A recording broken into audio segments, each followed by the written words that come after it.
30 வருஷத்துக்கும் மேலா ஒரே கட்சி ஒரே தலைவன் என்ற அரசியல் பயணம் செய்யக்கூடியவர். அந்த கட்சி எவ்வளவு பின்னடைவுகளை தோல்விகளை சந்தித்தாலும் மாற்று கட்சிக்கு போகாதவர். வைகோவுக்கு அடுத்த இடத்தில் இருந்தவர் அவர்தான் மல்லை சத்யா. அவருடைய 30 வருட அரசியல் பயணத்தையும் அடிச்சு நொறுக்கிற மாதிரி மல்லை சத்யாவுக்கு துரோகி அப்படிங்கிற பட்டத்தை கட்டியிருக்கார் வைகோ.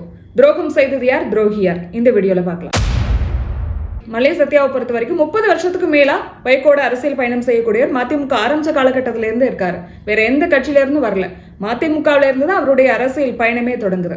வைகோ 2 மாசத்துக்கு முன்னாடி மல்லை சத்யா பத்தி பேசும்போது கூட மல்லை சத்யா என்னோட சேனாதிபதி, 3 முறை என்னோட உயிரை காப்பாத்திருக்காரு அப்படின்லாம் பேசியிருந்தாரு. வைகோட நிழலாவே வந்தவர் மல்லை சத்யா. ஆனா துரை வைகோ எப்ப மதிமுகவுக்கு வந்தாரோ அப்பவே துரை வைகோ வர்சஸ் மல்லை சத்யா மோதல் போக்கு மெல்ல மெல்ல ஆரம்பமானது. இவ்வளவுக்கு துரை வைகோ மதிமுகவுக்கு வரும்போது வைகோ தன்னுடைய வாரிசை கொண்டுட்டு வர்றாரு அப்படிங்கும்போது மதிமுக இருக்கக்கூடிய பல சீனியர்கள் அதை விமர்சனம் பண்ணாங்க. பல பேர் ஒதுங்கிட்டாங்க, ஒரு சிலர் கட்சியை விட்டு போயிட்டாங்க. ஆனா முக்கியமான இடத்துல இருக்கக்கூடிய மல்லை சத்யா அவரை விமர்சனம் பண்ணவே இல்லை. ஆனாலும் மல்லை சத்யா வர்சஸ் துரை வைகோ அப்படிங்கிற மோதல் போக்கு சோசியல் மீடியாவில், பேனர்ல, போஸ்டர்ல இப்படி மெல்ல மெல்ல ஆரம்பமானது. மல்லை சத்யா மேல துரை வைகோ விமர்சனம் பண்ணாலும் வைகோ இந்த விமர்சனத்தை முன்வைக்காம இருந்தார். 2 மாசத்துக்கு முன்னாடி துரை வைகோ கையையும் மல்லை சத்யா கையும் சேர்த்து வச்சாரு வைகோ. அப்படிப்பட்டவர் திடீர்னு மல்லை சத்யாவை துரோகி அப்படின்னு சொல்லிட்டார். இவ்வளவு வருஷமா கூட இருந்தவர் திடீர்னு அவரை பார்த்து துரோகின்னு சொல்றாரு.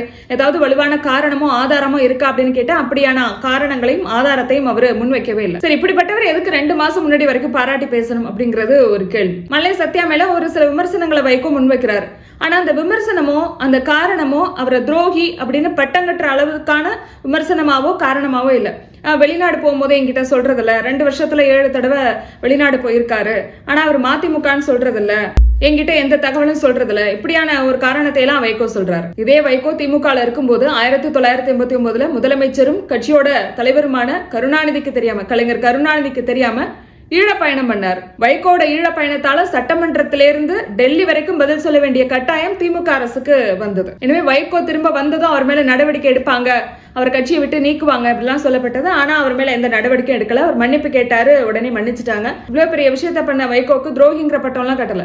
அவரை அடுத்ததாவே ராஜ்யசபா உறுப்பினர் ஆக்கினாங்க. இதுக்கப்புறமும் வைகோவால சின்ன சின்ன பிரச்சனைகள், சர்ச்சைகள்லாம் கிளம்பினது. வைகோ ஆதரவாளர்கள் ஸ்டாலினோட வருகையை பகிரங்கமாவே எதிர்த்தாங்க, போஸ்டர் ஓட்டுனாங்க. ஸ்டாலின் வருகைக்கு எதிராகவும் வைகோவை ஆதரித்தும் போஸ்டர் ஓட்டுனாங்க. 3வது அத்தியாயமே வருக அப்படின்லாம் சொன்னாங்க.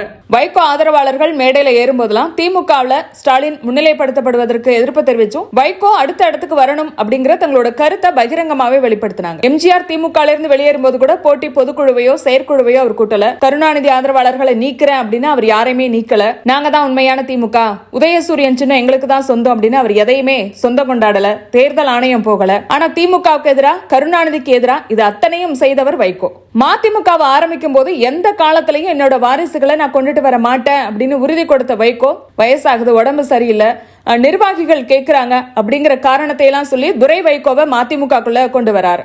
அவர் வந்த உடனே அவருக்கு தலைமை கழக செயலாளர் பதவியை கொடுக்கிறார். இது அவரை நம்பி வந்தவங்களுக்கு அவர் செய்த துரோகம் இல்லையா? வாரிசு அரசியலை எதிர்த்து கட்சி தொடங்கின நீங்களே வாரிசை கொண்டுட்டு வரலாமா அப்படின்னு திருப்பூர் துரைசாமி ஒரு கருத்தை சொன்னதுனால துரை வைகோ அவர் மேல நடவடிக்கை எடுப்போம் அப்படின்னு சொல்றாரு. இந்த நாளில திருப்பூர் துரைசாமி கட்சியை விட்டு விலகிறார். திமுகவுல இருந்து வைகோவை நீக்கும் போது அவர் மதிமுகவை ஆரம்பிக்கிறாரு. அப்ப திமுகவுல இருந்த 9 மாவட்ட செயலாளர்கள் வைகோவோட போறாங்க. ஆனா மதிமுக போனதுக்கு அப்புறம் இவங்க எல்லாம் என்ன ஆனாங்க? இவங்களுக்கு வளர்ச்சி இருந்ததா? தன்னை நம்பி வந்தவங்கள வைகோ தூக்கி விட்டாரா அப்படின்னு பார்த்தா எதுவுமே இல்ல. மல்லை சத்யா மாதிரி வைகோட பல வருஷம் அரசியல் பயணம் செய்தவர் தான் கணேசமூர்த்தி. 2024 நாடாளுமன்ற தேர்தல் வருது, ஈரோடு தொகுதியில நாம தான் அப்படின்னு கணேசமூர்த்தி நினைக்கும் போது துரை வைகோக்காக வைகோ திருச்சி மக்களவை தொகுதியை கேட்டு வாங்கினாரு திமுக கிட்ட இருந்து. அதனால அவர் ஈரோடு மக்களவை தொகுதியை விட்டு கொடுத்துட்டாரு. இந்த வருத்தம் கணேசமூர்த்திக்கு இருந்ததா சொல்லப்பட்டது. மதிமுகவில இருந்து எத்தனையோ நிர்வாகிகள் வெளியேறி இருக்காங்க, எத்தனையோ தோல்விகளை மதிமுக பார்த்திருக்கு. ஒரு காலத்துல 24 மக்களவை தொகுதியில களம் கண்ட மதிமுக இப்போ ஒரு மக்களவை தொகுதியில போட்டியிடுற அளவுக்கு அதோட செல்வாக்கு, அதோட வளர்ச்சி சுருங்கி போயிருக்கு. ஆனாலும் மதிமுகவோட விசுவாசியா, தன்னோட விசுவாசியா ஒரு ஆளு கூடவே வரார். எந்த கட்சிக்கு போகல, எந்த வாய்ப்பையும் ஏத்துக்கல அப்படிங்கறதெல்லாம் எவ்வளவு பெரிய விஷயம். அப்படிப்பட்டவரை இன்னைக்கு வைகோ விமர்சனம் பண்றார், மதிமுக விமர்சனம் பண்ணுது. தேர்தல் களத்துல எத்தனையோ தவறான முடிவுகளை எடுத்திருக்கார் வைகோ. 2019 இருந்து இப்ப வரைக்கும் அவரு திமுக இருக்கிறதே பெரிய அதிசயம். பொடா சட்டத்துல அவர் அதிமுக அரசு கைது பண்ணுது 2002. 19 மாசம் அவர் சிறையில இருக்கார். சிறையில இருக்கும்போது கருணாநிதி 2 முறை வைகோவை நேர்ல போய் பாக்குறாரு. 2004 வைகோ விடுதலையாகி வராரு. ஆனா 2006 சட்டமன்ற தேர்தல்ல திமுக 22 தொகுதிகளை மதிமுகவுக்கு கொடுக்குது. ஆனா அதை விட அதிகமா அதிமுக கொடுக்குது அப்படின்னு சொல்லி திமுகவோட கூட்டணி போகாம அதிமுகவோட கூட்டணி போனார் வைகோ. அப்போ வைகோ மேல பெரிய விமர்சனங்கள் முன்வைக்கப்பட்டது. அதே போல 2011 சட்டமன்ற தேர்தல அதிமுக கூட்டணியில இருந்த மதிமுக 21 தொகுதிகளை கேட்டது.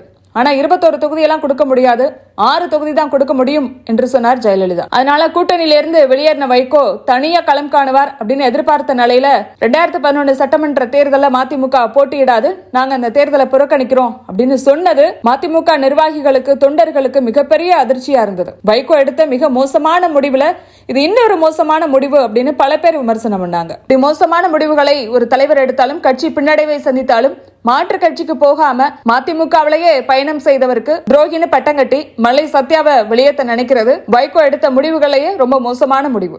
இனிமே இவ்வளவு வருஷம் இருந்திருக்காரு, அவரை வெளியேற்றுற விதமா அது கட்சி எவ்வளவோ பின்னடைவை சந்திச்சிருக்கு, எத்தனையோ தேர்தல் தோல்விகளை சந்திச்சிருக்காங்க. வைகோ எடுத்த எத்தனையோ முடிவுகள் ரொம்ப மோசமா இருந்திருக்கு. அப்படியெல்லாம் இருந்தாலும் கட்சியோட வளர்ச்சி கொஞ்சம் கொஞ்சமா சுருங்கிட்டே வந்தாலும் கூட வைகோடே தொடர்ந்து அரசியல் பயணம் பண்ணியிருக்காரு இத்தனை வருஷமா அப்படிங்கிறது ஒரு பெரிய விஷயம். அவர் நினைச்சிருந்தா திமுகவுக்கு போயிருக்கலாம் அல்லது அதிமுகவுக்கு போயிருக்கலாம். இன்னைக்கு திமுக அமைச்சரவையில் இருக்கக்கூடிய எத்தனையோ பேர் அதிமுக இருந்து வந்தவங்க தான். இனிமே இப்படியான வாய்ப்புகளை தேடாம, இப்படியான பலன்களை அடையாம தொடர்ந்து வைகோட அரசியல் பயணம் செய்தவருக்கு வைகோ இன்னைக்கு கொடுத்திருக்கக்கூடிய பட்டம் துரோகி. இதுல துரோகம் செய்தது யார், துரோகி யார்?